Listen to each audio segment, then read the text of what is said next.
ሰላም ጤና ይስጥልኝ። የተወደዳችሁና የተከበራችሁ በመላው ዓለም የምትገኙ ኢትዮጵያውያን ኤርትራውያን ወገኖቼ ሰላማችሁ በያላችሁበት የዓለም ዳርቻ ይብዛልኝ። ሰላም ለሀገራችን፣ ፍቅር ለወገናችን ይሁን። እንዴት ናችሁ ቤተሰብዬ? እንግዲህ ኢትዮጵያ ላይ ኮኔክሽን በጣም እያስቸገረን ነው። እንዴት እንደሆነ አናውቅም፣ ብቻ በጣም የመቆራረጥ ነገር ስላለ ማለት ነው። በተለይ ምሽት የሚለቀቁ ቪዲዮዎች ላይ ሀሳብ ለመስጠት አንችልም፣ ቶሎ አይወርድልንም ማለት ነው። ቪዲዮውንም በደንብ ማዳመጥ አንችልም። አንዳንዴ ነው ሲመቸኝ ቶሎ የምለቀው ማለት ነው። እና በዛ የተነሳ ነው የምጠፋው። ቤተሰብ ሰላማችሁ ይብዛልኝ። ሩታና አብርሽ ትላንትና እንግዲህ የተፈጠረውን አይታችኋል፣ ምን ላይ እንደነበሩ ማለት ነው። ኤፋ እንዲሁም ደግሞ ቢኒያም አብርሽ ሆነው አንድ ላይ በመሆን ማለት ነው ፕሮግራም አዘጋጅተው እንዲሁም ደግሞ ቆንጆ ስልክ ገዝቶላት ይቅርታ ሊጠይቃት ሲጠብቃት በኋላ ላይ እንግዲህ እሷም እንደተለመደው ከዘመዷ ጋር መታለች ማለት ነው። ነገር ግን ያው ምንም ጥሩ ነገር አልተፈጠረም። እንዳያችሁት ያን የመሰለ ስልክ አንስቶ ከእጁ ላይ ወርውሮ እስከ መስበር ድረስ ነው የደረሰ የሩታ ዘመድና የአብርሽ የይቅርታ አጠያየቁ ትክክል ነው ትላላችሁ ቤተሰብ? ይቅርታው በዚህ ልክ ነው መጠየቅ የነበረበት። መጀመሪያ ላይ ሲናገር የሰማችሁትን ነገር ያስተዋላለ እንደኔ? እስቲ በዚህ እንኳን ይቅርታ ብታደርግልኝ አይፎን ምናምን ስልክ ገዝቼላታለሁ አለ አብርሽ። ብዙ ጊዜ ግን የምትናገራቸው የምትሰራቸው ቪዲዮዎች ላይ የሆነ ሰዎችን ቁርጥም ውግት የሚያደርጉ ነገሮች አይጠፉትም። እንዴት እንደሆነ አላውቅም። ጥሎብክ ይሁን አስበህበት ይሁን እኔ ሊገባኝ አልቻለም። እግዚአብሔርን ቤተሰብ ማለት ሩታ በገንዘብ በጥቅማ ጥቅም የምትደለል ሴት ናት እንዴ? ስትቀርባት የመጀመሪያ ጊዜ ከእሷ ጋር ትውውቅ ሲኖር ያንተን ገንዘብ ሀብት ንብረት ብላ ነው እንዴ ቀረበችክ? አይተካታል ያኔ ምን አይነት ፍቅር ላንተ እንደነበራት፣ ላንተ ስትል ለህዝብ ፊት መስዋዕትነት ከፍላ ራሷን ዝቅ አድርጋል ከቤተሰቦቿ ላንተ ስትል ብዙ ፈተና አይታ ይሄን ሁሉ ፈተና ያለፈች ሴት በጥቅማ ጥቅም የምትደለል ይመስልሃል? ይሄ ሁሉ ነገር እኮ አብርሽ የመጣው ማለት ነው ከሩታ ጋር ሆነክ ብዙ ነገሮች ከተቀየሩ በኋላ ነው። በፊት በነበረው ላይፍክ እንዲህ አይነት ህይወት አልነበረክም። አሁን ነው ይሄ ህይወት የመጣው። ስለዚህ ሩታ አብረሃት ሆነ ያመጣሃቸው ንብረቶች፣ ሀብቶች ከሩታ ጋር እንጂ ከሩታ በፊት የመጡ አይደሉም። ስለዚህ አሁንም ደግሞ እሷ እንደ ጥቅማ ጥቅም የሚወዱ አንዳንድ ሴቶች አሉ አይደለ? በጥቅም የሚደለሉ እንደዛ አርገክ ነው አነጋገርክ እንደዛ ነው የሚያስመስልብክና ሲጀመር እሷ ካንተ የምትፈልገው ነገር የገባ አይመስለንም። ማለት ሊገባ አትፈልግም፣ ሌላው ሳይሆን ሊገባ አትፈልግም። መቀየርክን ያንተም ጥሩ ማንነትክን እንጂ እሷ የፈለገችው ጥቅም ቢሆን ኖሮ ምንም ነገር አሁን መኪና እንኳን ገዝተ ብታመጣላት ሩታ መኪና ገዝተክ ይቅርታ ብትጠይቃት በዛሽ የምትል ሴት አይደለችም። ይሄን ማወቅ አለብክ። ለምን ብትል ቤቷን ጥላ የሄደችበት ምክንያት የሰላም ማጣቷ ያንተ ጋር ያለ ችግር አለመፈታቱ ብቻ ነው። አንተ እንድትቀየር መልካም እንድትሆን ነው እንጂ እሷ የምትፈልገው መቼ እንዲህ አይነት ጥቅማ ጥቅም ቁሳቁስ ፈልጋ ማለት ነው። ስለዚህ የእሷ ዘመድም ቁጣው በእርግጥ ትክክል ነው የሚያስብልም ነገር አለው። በዚህ ልትደልላት ነው ወይ ነው ሲልክ የነበረው። ልክ አይደለህም አብርሽ። አጠገብክ ያሉት ቆይ እነዛ ሁላ ጎረምሶች እንዴት አንዳቸው እንኳን ይሄ አይዲያ ልክ አይመጣም ብለው አላሉክም? ይሄንን የሞባይል ስጦታ መስጠት የነበረብን መቼ እንደሆነ ታውቃለህ? ከእርቃችሁ በኋላ ሩታን ካሳመንካ በኋላ።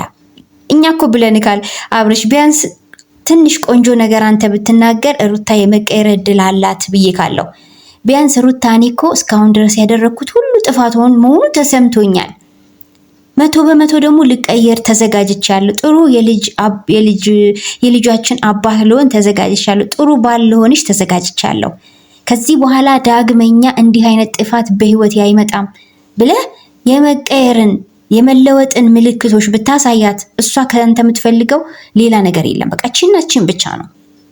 አንተ ግን ትላንት እኔ ሞኝ የመከረው ነው ምን የመከረው የሚባልም ተረት አለ። እነዛ ጓደኞችም ወስውሰው ይሁን አላውቅም ሞባይል ምናምን ገዝተክ ሄድክ።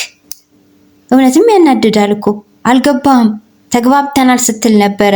እሷ ግን አልተግባባንም እያለችክ ነበር። አዎ አብርሽ አልተግባባችሁም እኮ እና አንድ ሰው እንኳን አንተን ተው የሚልክ አብርሽ ነገር እኮ ከእርቃችሁ በኋላ የሚሆን ነገር ነው።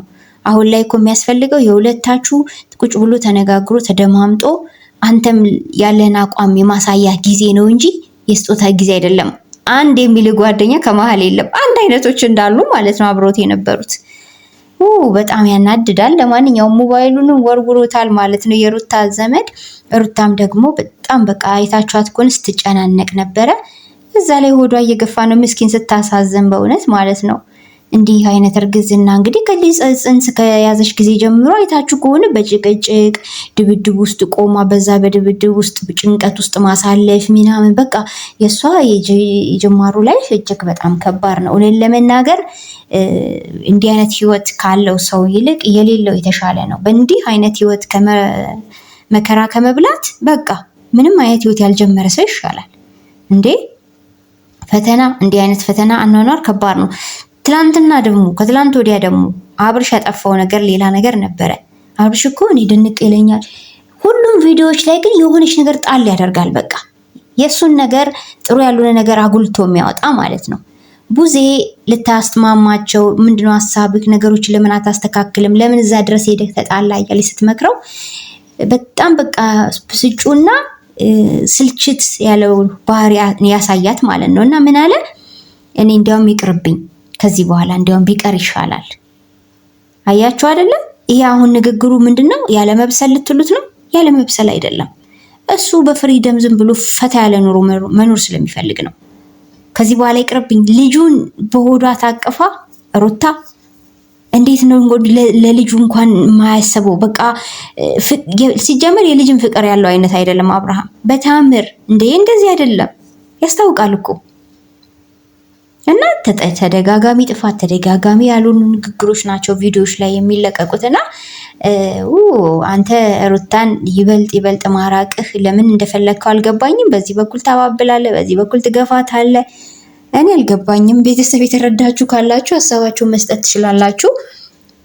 በእርግጥ ትላንት በተለቀቀው ቪዲዮ ላይ ጥሩ ነገር ነው ያሰቡት በትንሹም ስናየው፣ ግን ደግሞ ጊዜው ያልሆነ ነገር ነው በመሀል ያስቀደሙት እነሱ። መቅደም የሌለበትን ትተው መቅደም የሌለበትን ከኋላ ተከታይ የሆነ ነገር ነው ያመጡት። ስለዚህ የስህተት ጥግ ማለት ነው። አልተስማሙም፣ ያው ሄዱ፣ በቃ ተለያዩ፣ ተበታተኑ። ሞባይሉም ተከሰከሰ። የተዘጋጀውን ኬክ እንዲሁ መና ቀረ። ፕሮግራሙ ድካሙን ከንቱ ሆነ እና አንዳንድ ወንዶች እንዴት አድርጋችሁ ሴት ልጅ ምን እንደምትፈልግ ካልተረዳችሁ ምንም አለማድረግ ይሻላችኋል። ምንም እንደምትፈልግ ከተረዳችሁ ግን ምን ፈልጋ ያቺ ሴት ከእናንተ ያጣችሁ ነገር ምንድን ነው የሚለውን ከተረዳችሁ አስተካክላችሁ ተአማኒነትን ለማግኘት መሞከር ነው እንጂ የሚቀድመው ጥቅማ ጥቅም፣ ቁሳቁስ ምናምን። አንዳንድ ሴቶች አሉ እንዲህ ጸብ ሲፈጠር በጣም ከባድ ስቲል እኮ ቺት አድርጎባትም ሊሆን ይችላል። ስጦታ ገዝቶላት ምናምን ነገር ይዞ ሲመጣ የሆነ ፍስስ የምትል አይነት ሴት አለች። እንዲህ አይነት ሴቶች የምሬ ነው፣ ተደበቁ፣ አደራችሁን፣ አደባባይ እንዳትወጡ። እና ቤተሰብዬ እንግዲህ እነዚህ ልጆች እንዴት አድርገው ነው እርቅ የሚወርደው እንደው መጨረሻው ብቻ ሩታ በምን መልኩ አብርሃም እንደምትቀበለው ነው ለማወቅ የምጓጓው። ይሄ ነገር በዚህ ቀጥሎ ይበልጥ ደግሞ መራራቃቸው እንዳይጎላ ነው የምፈራው እንጂ ዋናው ነገር እሱ የምትቀበልበትን መንገድ ብቻ ነው የምጠብቀው። አብርሃምም ያችን መንገድ ብቻ ተረድቷት፣ የምሬ ነው የምላችሁ ቤተሰብዬ። እንግዲህ የትላንትና ቪዲዮ ይህንን ነው የሚመስለው። እስቲ ላይክ ሼር ማድረግ አትርሱ። ደግሞ ድኖ ቻናሌ ድክምክም ብሏል ቤተሰብዬ። ኧረ ላይክ ሼር አድርጉ፣ ሰብስክራይብ አድርጉ። ሰላማችሁ ይብዛልኝ። ስለነበረን ቆይታ ክብረት ይስጠልኝ። በሌላ ቪዲዮ እንገናኝ። ባይ ባይ።